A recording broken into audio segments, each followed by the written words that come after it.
at some point in every client's therapy, for some people it's the reason for which they enter the counseling process. For other people it's something that evolves as the therapy unfolds, where they have some big decision to make, some major dilemma, a crisis, and they know that the resolution of this dilemma will lead to some major life change.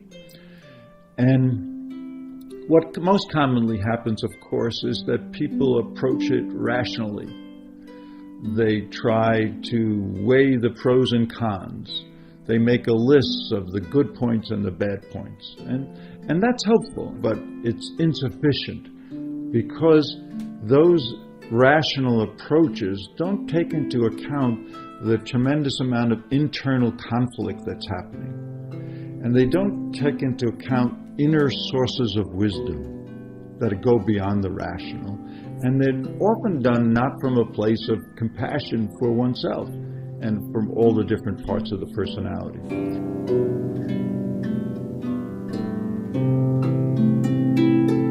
So what I've evolved over a period of time is a technique that I call the counsel. And what I say to my patients is that this very big dilemma that you're faced with cannot be resolved at the level of consciousness at which it currently exists. That whatever resolution you come up with will be insufficient. It will not be in the best interest of your total personality. And the reason for that is that the way of thinking about this is that all the different conflicting thoughts and feelings and ideas that you're having are coming from different parts of your personality. They're not just isolated ideas, isolated feelings. You'll see that they recur.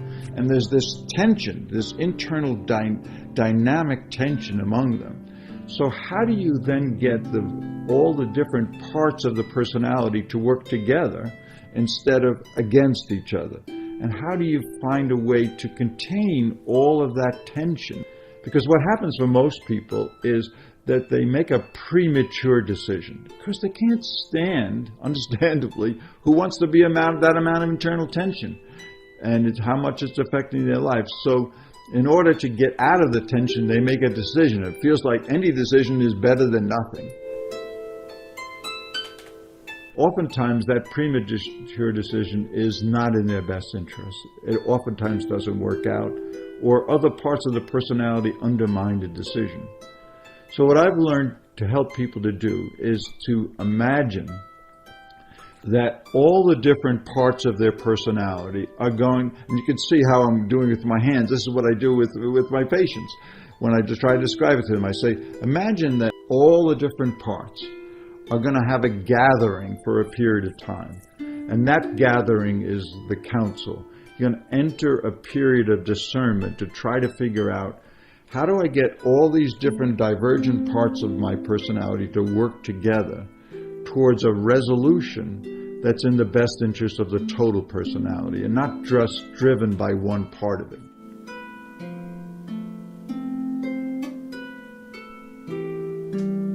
Most people, when they do this, they have the gathering in some nature setting.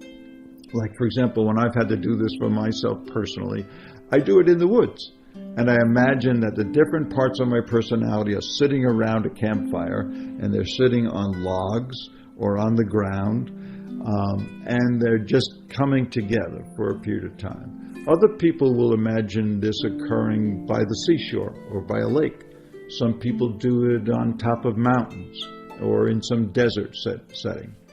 Business people oftentimes imagine it happening in a conference center and around this large round table. Or they imagine it like having it, say, in the living room of their home, around a fireplace, and everybody's sitting around in these really comfortable chairs. And then sometimes the place that people imagine it is very idiosyncratic. It's something that's really very personal to them. So one time I had this fellow who made fine furniture, and he imagined it was around this beautiful circular table that he had made, like a picnic table for outside. And each of the people were gathered around benches, And they were drinking wine and just sipping it as they were talking. Somebody else was a patient of mine who was confronted with a major decision.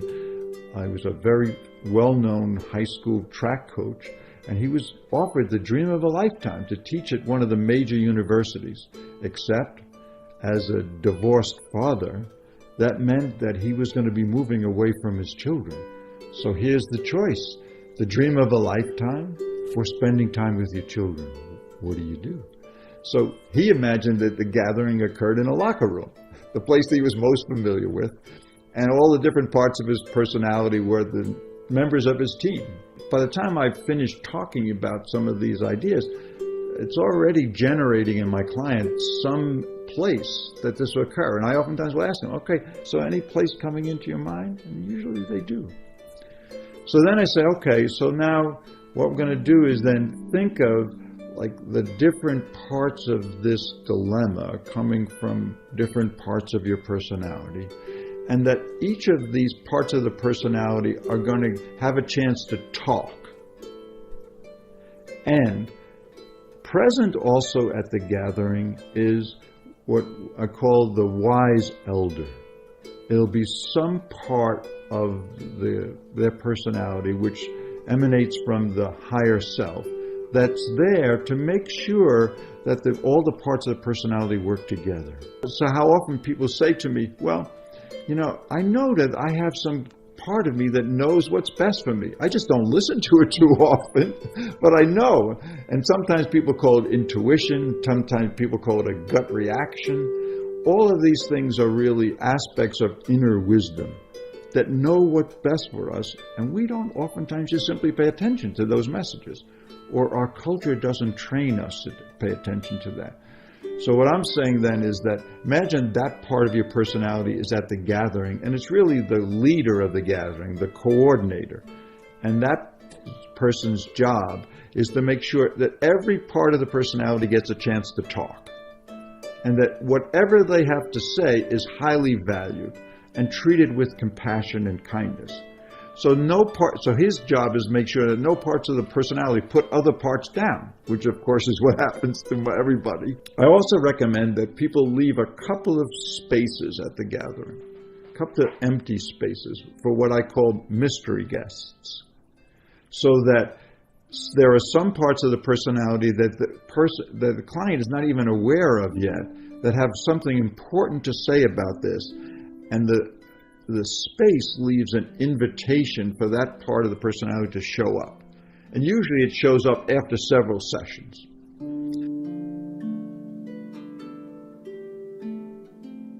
So then we have the different parts are sitting around some kind of gathering space.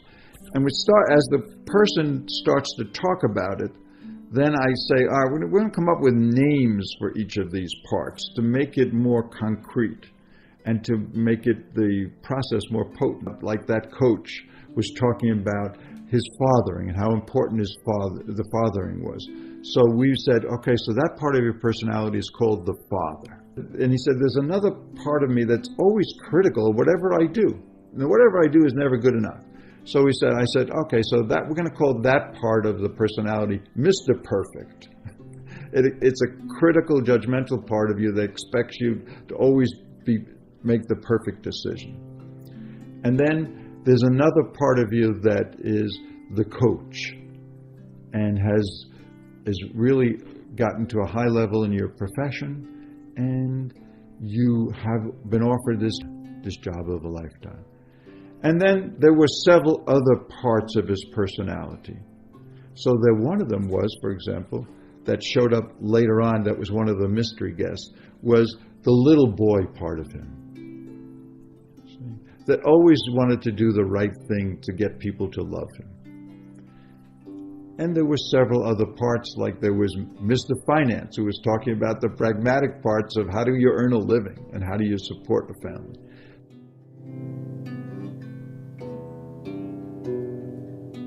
Gradually, there were about 6 or 7 different parts of his personality that were gathered in this space for him.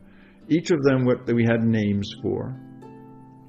And they, over a period of weeks, in my office. We acted as if the gathering was happening there. And as he talked, I would say, oh, so that's Mr. Perfect talking. Oh, and that's the coach talking. And what was really helpful about that is also it takes the conflict from in here and brings it out there. So that then what that does is it also reduces the internal tension. And the metaphor of the council also becomes a container for those dynamics. And then the wise elder's job is to make sure that each of those parts gets a chance to talk and is always holding, and I do this with it when I talk to my clients, the wise elder holds the big question. He holds right up here, he says, it's our job to find out what's in the best interest of your total personality at this time of your life. And keep coming back to that question.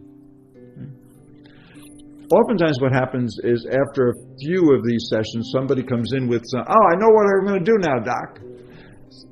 And they lay it out to me, and I say, oftentimes, I'm glad to hear it, because it's hard for me to live with this tension too, because I'm in the room. And I would like the person to come up with an answer. But I also know that usually the first answer they come up with is not the best one. I'll say, well, what parts of your personality had that to say about that? And they'll say, well, this. And I say, well, what do the other parts think? Well, this part doesn't like that at all. And this part is scared about that decision. So now the process deepens and we come back into, because again, one of the members of everybody's council is fear. There's always fear, whether the person is conscious of it or not. And so we need to get that to be talked about. So over a number of sessions, and I encourage people to think about this in between sessions, to let the council will be convening even outside of our meetings. Gradually, over a period of time, what happens is some resolution emerges that's a synthesis of the parts working together. And it's usually some resolution that not any part would have thought of.